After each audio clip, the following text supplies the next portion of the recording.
Um lutador trabalhar estando lesionado é algo que normalmente nós não vemos na atualidade. Ainda que alguns ignorem pequenas lesões, era uma prática comum há algum tempo a ideia de que não trabalhar durante uma lesão era um sinal de fraqueza. O Buddy Rogers chegou a entrar no ringue na mesma semana em que ele sofreu um infarto, simplesmente porque ele não queria passar a imagem de que era uma pessoa fraca. Hoje, eu vou falar de um incidente que teve um pouco dessa premissa, mas que na verdade foi um dos maiores pesadelos da All Japan Pro Wrestling em sua relação com a mídia e com os fãs. Hoje, aqui no canal Rádio de Pilha Driver, eu, Menino Tanaka, vou falar um pouco sobre a vez em que Yoshikazu Taru agrediu um lesionado Nobukazu Hirai no vestiário e gerou um grande problema para a empresa sobre traumas na cabeça.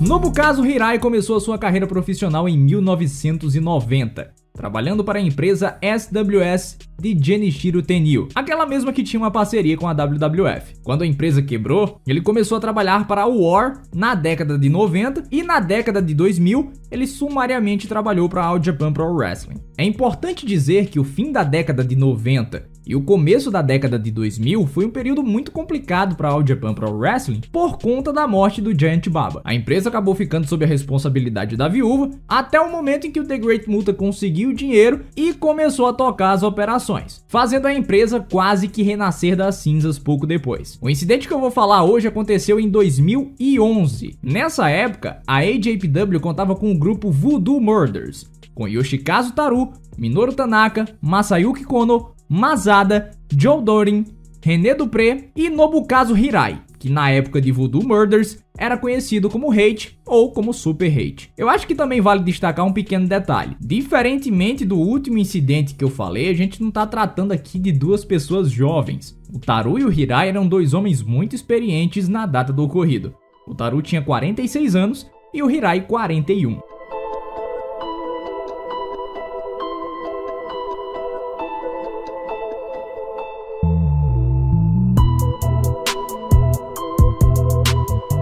Tudo começa no dia 22 de maio de 2011, na quinta noite da turnê AJPW Rise Up Tour 2011. Kenzo Suzuki, aquele mesmo lá da WWE que fazia dupla com René Dupré, enfrentou o Super Hate num combate que acabou em desclassificação. O ponto alto foi que o Hirai tomou uma cadeirada brutal na cabeça. E o Kenzo nunca foi assim de ter muita pena na hora de lutar, então ele deu uma daquelas com gosto. Isso acabou rendendo 7 pontos na testa do Hirai, e uma concussão que fez ele ir parar no hospital. Aí você pode pensar, beleza, ele sofreu uma concussão, foi tirado do resto da turnê. Bem, não foi isso que aconteceu não, de maneira nenhuma. Porque ele acabou já lutando novamente no dia seguinte. E no dia seguinte, e no dia seguinte. É algo que não deve acontecer em hipótese nenhuma, só que o Sr. Great Muta não coibiu. Uma semana se passou e no dia 29 de maio de 2011 é que realmente acontece o nosso incidente de hoje. Os Voodoo Murders chegaram com antecedência para aquela que seria a 11ª noite da turnê, a última. Hirai, o Super Hate, estava preparado para ter uma Lumberjack Deathmatch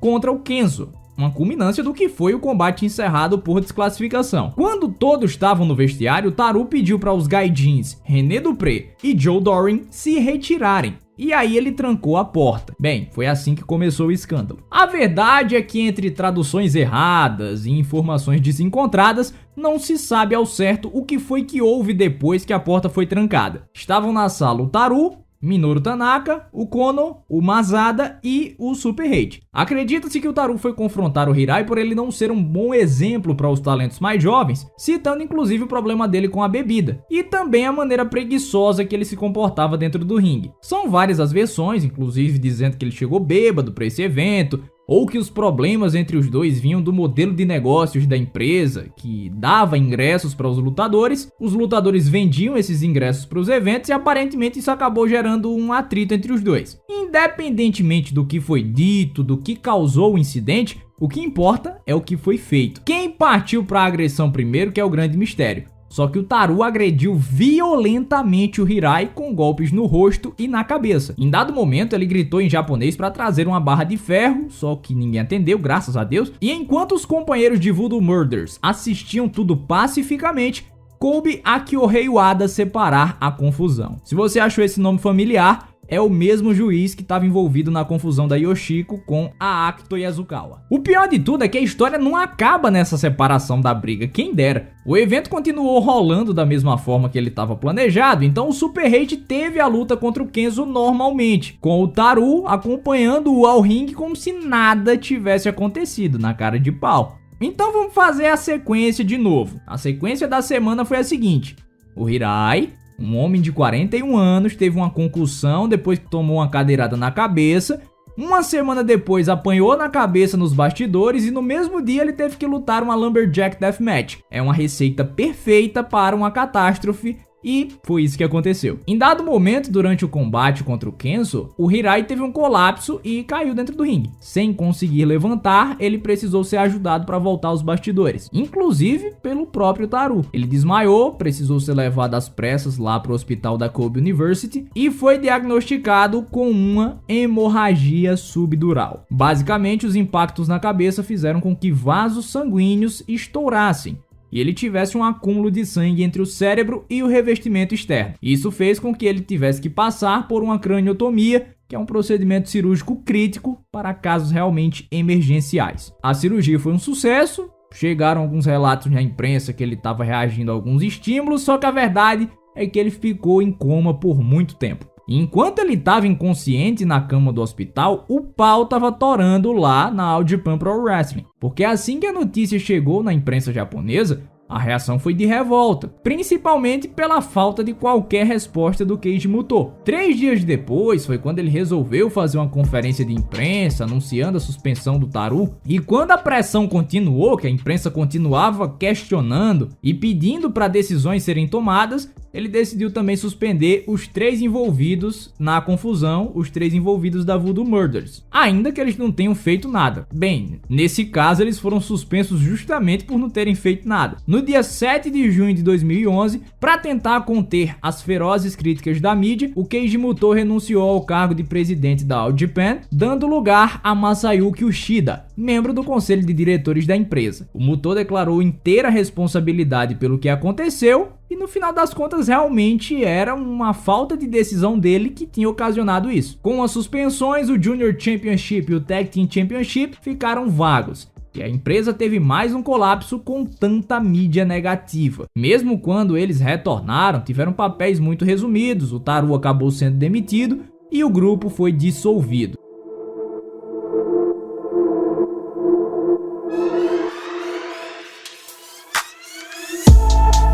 Em novembro daquele ano, a história não tinha acabado ainda, Taru e Masada foram presos por conta desse ataque. Eles acabaram sendo indiciados por agressão e a polícia acreditava que o Masada tinha um papel fundamental no planejamento desse ataque. Só um detalhe, esse Masada é com Z, não é o Masada com S, não é aquele mesmo da fama da CZW, é outro. Eles até podiam pegar uma pena mais pesada, só que eles simplesmente pagaram a fiança e foram liberados. O Taru pagou algo em torno de 16 mil reais, o Masada algo em torno de 10 mil.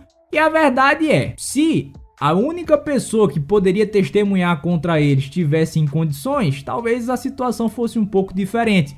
Só que 6 meses depois, o Hirai ainda estava em coma. O Taru chegou a voltar para All Japan depois disso tudo que aconteceu, por incrível que pareça. Já o Hirai melhorou, saiu do coma, até falou em voltar a lutar, só que ele não vai conseguir, não deve tentar também. Ele teve uma perda de memória gravíssima e, na verdade, são poucas as informações sobre ele. As mais recentes acabam sendo ali de 2012, 2013. Só que se sabe que o Hirai e o Taru acabaram fazendo as pazes.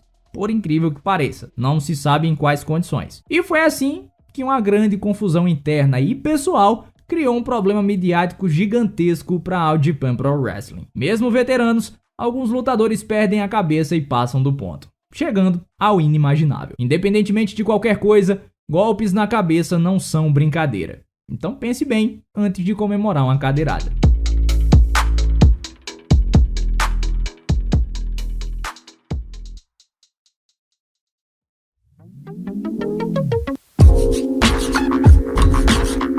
Muito bem, independentemente da plataforma que você esteja nesse momento, eu peço 1 minuto da sua atenção antes que a gente possa encerrar, para que eu possa fazer alguns avisos. Eu quero já aproveitar para agradecer o pessoal que se tornou membro do nosso canal, com planos baratinhos aí durante o mês e muitas novidades, muitas coisas que você pode usufruir com os nossos planos, viu? Um abraço aí para o A e para o nosso querido JVS, o pessoal que se tornou membro do nosso canal. Você pode se tornar membro, se você estiver aqui no YouTube, já tem um botão aqui embaixo, seja membro. Se você estiver em outra plataforma, dá uma entradinha lá em youtube.com/rádio de pilha driver e se torne membro. Vai ter conteúdo exclusivo. Olha, vem uma série aí que os nossos amigos e amigas que se tornaram membros vão ter acesso em primeira mão, muito antes aqui do YouTube. Então não perca essa oportunidade. É uma série que a galera tem me pedido há muito tempo.